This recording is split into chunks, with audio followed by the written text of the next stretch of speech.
Halo Sobat Ngomin, apa kabar? Kembali berjumpa dengan Ngomin. Tapi sebelum kita mulai, aku punya sesuatu unboxing lagi. Wah, tunggu. Monster, ini TWS. Aku memang orangnya suka audio, jadi begitu ada barang-barang yang agak miring harganya dan reputasinya bagus, reviewnya bagus, aku langsung coba. Wih, kalau dari kotaknya sih kelihatannya ini nih lumayan bagus ini. Aksennya kayak robot-robot gitu loh. Ini besi loh, bukan plastik loh. Lalu ini gimana caranya buka? Oh, ini bisa ditekan. Oke, kebuka. Wow, gila keren banget Pak. Wih, kita tes dulu, kita tes. Bentuknya seperti ini. Zeng zeng. Pas banget di kuping. Case-nya tuh keren banget loh, ini besi loh. Tapi yang paling penting itu suaranya kayak gimana. Jangan keren-keren tapi nggak karuan. Ini adalah ngomong-ngomong Monster Air Mars XKT09. Sekarang kita tes pakai Spotify ya. Kita cari lagu yang biasanya aku jadikan. Pakainya lagu Pink Venom, Blackpink. Oke, sudah aku tes pakai 3 lagu. Suaranya mantap. Apalagi kalau dilihat harganya, ini gila mantap sih. Harganya itu sekitar 200-an, kalau nggak salah 214 atau berapa. Kalau kalian tertarik mau beli, aku kasih linknya di ini ya, di deskripsi video dan di komen. Biasanya kalau TWS itu kan kayak gini, biasanya tertutup kayak gini. Aku punya, selain ini aku punya 3, punya 2, ada 3 lagi, yang satu di mana lupa. Bassnya masuk, tidak berlebihan menurutku bassnya. Gila, ini keren banget Pak. Ceklek.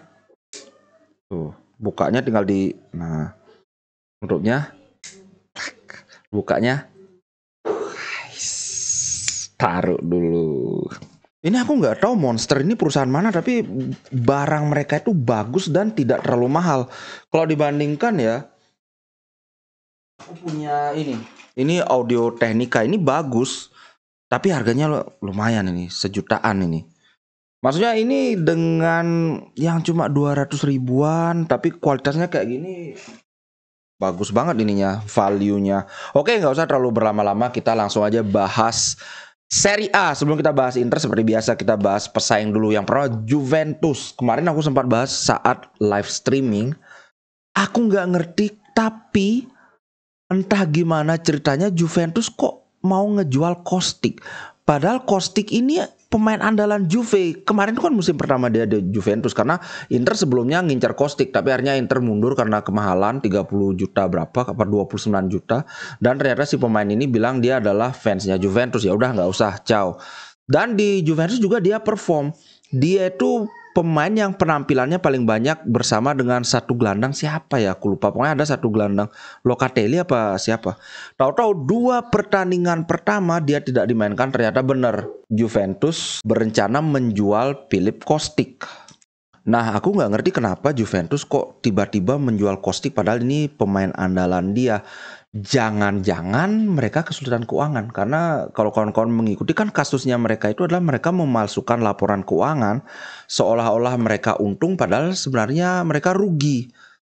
Nah, kalau dilihat, ini aku baru memperhatikan transfer masuknya Juventus, ini nggak ada pemain baru kecuali Timothy Weah.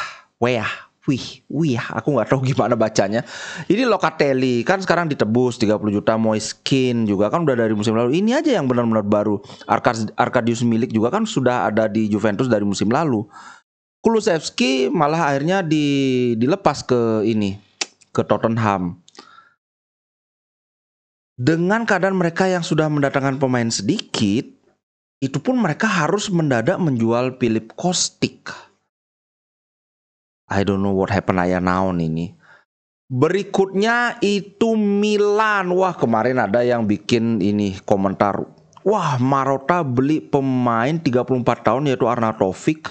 Dia cuma nyetak berapa, 10 gol. Itu 10 juta. Sedangkan Milan beli Taremi itu berapa, 15 juta. umurnya baru 31 tahun. Dan Taremi ini nyetak 31 gol di Porto. Jadi intinya dibilang Marotta ini nggak ngerti bisnis lah. Karena mereka bilang 15 juta mereka dapat Taremi. Padahal beritanya memang Porto mau ngejual 15 juta. Tapi belakangan, nah ini beritanya dari Football Italia. In Milan hit small snag in Taremi talks with Porto. Jadi di saat-saat terakhir Porto ingin mengubah perjanjiannya. Sebelumnya mereka sudah deal nih sama Milan, ke Taremi juga sudah deal, udah setuju dengan gajinya karena 3 juta apa berapa. Kemudian dengan Porto juga udah oke, 15 juta tambah bonus. Tapi belakangan Porto berubah pikiran. Menurut gue ini masuk akal. Karena sebelumnya Inter sudah nawar itu 20 juta termasuk bonus, tapi ditolak sama Porto. Mereka mintanya lebih dari 25 juta. Karena Inter nggak mau, ngapain orang tinggal setahun, apalagi dia asalnya dari Liga Portugal kan. Menurutku itu udah bener cabut. Nah kemudian Milan kalau misalnya beneran dikasih ini 15 juta, berarti ya Porto sentimen sama Inter. Bukan salahnya Marotta, mungkin gara-gara mereka tersingkir di ini kan, di Liga Champions itu kan kita seri sama menang 1-0. Mungkin mereka penasaran banget, aku nggak ngerti. Anyway, kalau beneran Taremi ke Milan ya ini akan jadi kekuatan. Karena gini, saat ini striker yang benar-benar predator mereka itu kan Giroud. Giroud ini kan udah 36 tahun, udah tua. Tapi ya bukan berarti tidak berbahaya, dia sudah nyetak 3 gol walaupun 2 penalti. Kemudian ada juga Okafor. Tapi Okafor ini juga bukan tipikal striker subur, makanya dikomentari sama siapa itu, ya kalau Okafor bisa nyetak 10 gol aja Milan sudah mesti bersyukur. Oh ya, Crespo yang ngomong ini. Jadi ya memang mereka masih memerlukan satu lagi striker, karena mereka nggak mungkin satu musim mengandalkan Giroud yang udah tua gitu. Itu alasannya kenapa mereka ngambil Taremi lagi kan. Nah, apakah ini akan berhasil? Aku nggak tahu, tapi kita lihat aja. Yang mengejutkan adalah Inter. Ada berita bahwa Inter mempertimbangkan swap antara Aslani dengan Maxim Lopez. Maxim Lopez ini gelandangnya Sassuolo. Iya lumayan bagus, tapi nggak bagus-bagus amat. Kalau dibandingkan dengan Aslani, kayaknya jelas masih bagusan Maxim Lopez. Tapi Maxim Lopeznya bukan tipikal regista. Aku nggak ngerti kenapa Inter mempertimbangkan ini. Apakah dia bisa main sebagai regista? Aku nggak tahu. Karena aku nggak ngikutin Sassuolo. Yang jelas Inter kan inginnya seorang backup. Ya ini backup Aslani buat backup Hakan Calhanoglu. Ngapain lagi dikirim untuk disekolahkan kan? Dipinjamkan. Sedangkan si Maxim Lopez itu memang dia bilang udah nggak ingin lagi di Sassuolo. Kalau Inter mau ngambil dia mau, walaupun cuma jadi cadangan karena dia ingin benar-benar merasakan dapat trofi gitu. Nah selain si Maxim Lopez muncul juga nama Ndombele, Tanguy Ndombele, pemainnya Hotspur. Ndombele ini adalah pemain yang sangat berbakat. Dulu dia salah satu bintangnya Tottenham Hotspur. At least diharapkan dia mencatat rekor sebagai pembelian termahal Hotspur. Tapi kemudian dia cedera di zamannya Mourinho. Aku sempat ngikutin dan memang mainnya kalau lagi bagus ya bagus banget, tapi kadang-kadang ya jelek. Dan ini tipikal pemain yang agak males. Dan ini kayak Sensi. Punya kemampuan teknik yang bagus, rentan cedera. Cuma bedanya kalau Sensi itu dia sangat agresif. Itu aja sih. Aku sih nggak terlalu excited sama Ndombele. Menurutku 6 ini sudah cukup. Kalau perlu gelandang ketujuh mending ambil dari Primavera. Itu sih menurutku. Dan aku baca-baca ini sumbernya dari Gazzetta. Tapi dari Gazzetta itu nggak jelas. Sumbernya Gazzetta itu siapa? Kayaknya ini lebih ke spekulasi. Makanya kalimatnya itu pakai Inter could. Could itu maksudnya bisa. Inter bisa mengirim Albanian Starlet. Ya bisa menurut siapa kan gitu. Kemudian di sini Inter could make late swap for Spurs outcast. Karena dia di Spurs sudah nggak kepake. Jadi tetap bahasanya could. Bisa saja. Ini kan apa ya, spekulasi yang aku sudah baca beritanya, tapi ini nggak jelas apakah berita dari internal manajemen Inter. Yang jelas kalau dari Spurs ya memang mereka ingin menguangkan si Ndombele ini. Cuman kita sudah punya Sensi yang kayaknya Sensi nggak akan dikirim kemana-mana. Sensi ini pemain yang rentan cedera, ngapain lagi ngambil pemain yang rentan cedera juga kan, nggak make sense sih menurutku. Itu untuk ini dua gelandang yang heboh kemarin diobrolin di grup ini kan. Anyway, aku nggak terlalu excited. Ngapain? Menurutku sekarang udah perfect. Kalau mau ngambil pemain, mending cari striker yang gokil sekalian lagi satu. Tapi nggak sih kayaknya. Nah, kemudian berita berikutnya, Bergomi mengatakan bahwa Inter hanya kalah dengan Victor Osimhen, second only to Victor Osimhen. Maksudnya ya cuma Victor Osimhen yang lebih bagus dari Lautaro Martinez. Tapi bedanya adalah Osimhen itu musim lalu memang dia top scorer, tapi 2 musim lalu kan dia nggak kelihatan. Ya kita bisa argue karena itu cedera, kan wajar aja. Tapi di sisi lain, Lautaro itu sejak Inter Scudetto itu dia konsisten selalu mencetak gol, dan bukan hanya mencetak gol, mainnya juga selalu bagus. Bahkan 2 musim terakhir selalu di atas angka 20 golnya doang, belum sama asisnya. Apalagi sekarang jadi kapten kan beda. Nah, apakah musim ini saatnya Lautaro yang jadi top scorer? Aku sih cukup optimis.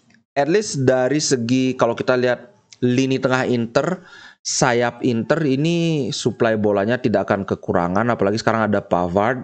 Pavard ini aku membayangkan akan sering dia ngirim umpan terobosan jauh ke arah depan.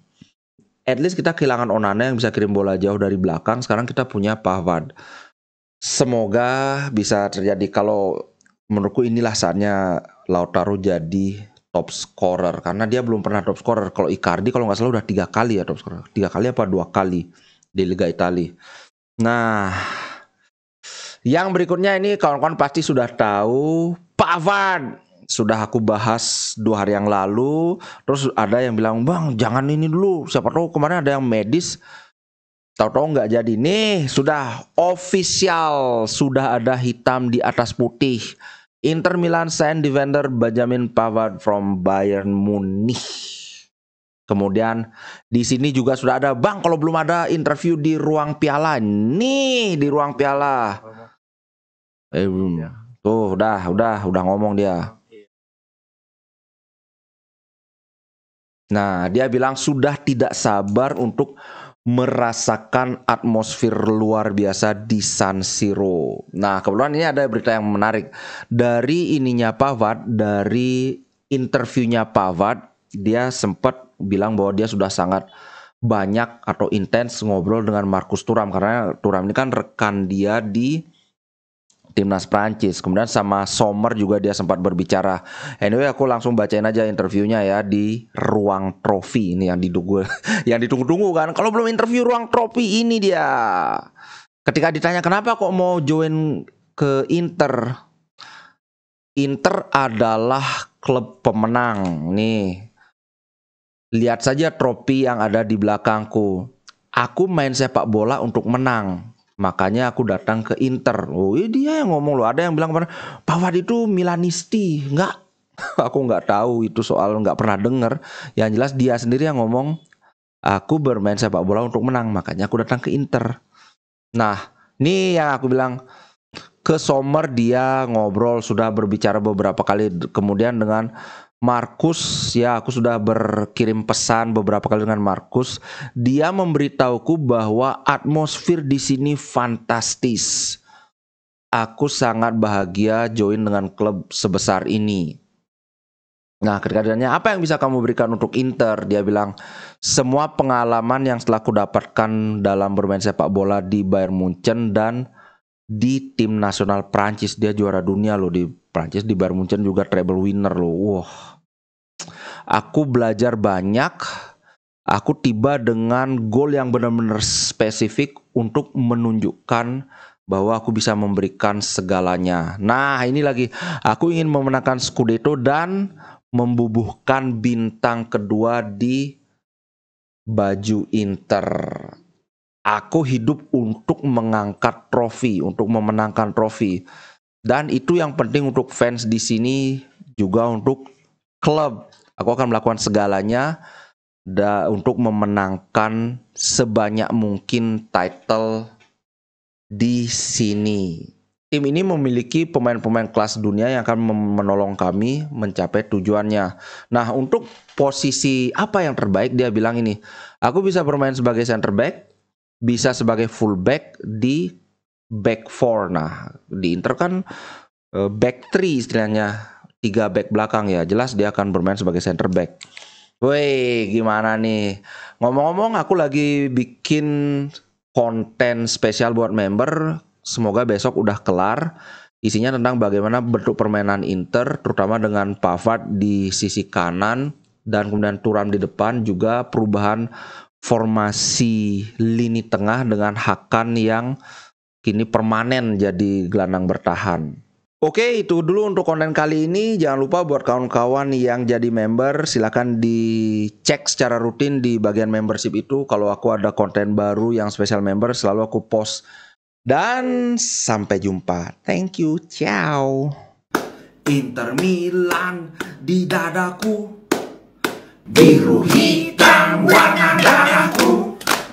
Level winnernya Itali, tidak pernah degradasi. Inter Milan kebanggaanku.